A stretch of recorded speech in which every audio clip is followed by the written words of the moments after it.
নমস্কার, আজকের রেসিপি হলো চিংড়ি মাছের মাথা দিয়ে লাউয়ের সবজি। কেটে নিয়েছি চিংড়ি মাছের মাথাগুলো সিদ্ধ করে রেখেছিলাম, তেলের পরে দিয়ে ভাজি করে নেব। চিংড়ির মাথাগুলো ভাজি করে নেব।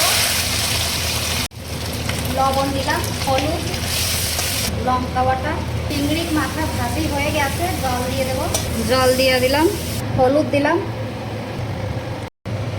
লাউ দিয়ে দিলাম,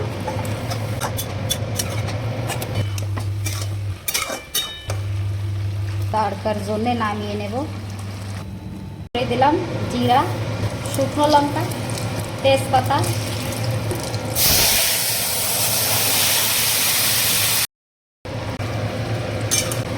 সবজির উপরে ছড়িয়ে দিলাম গোটা গরমের গুঁড়ো।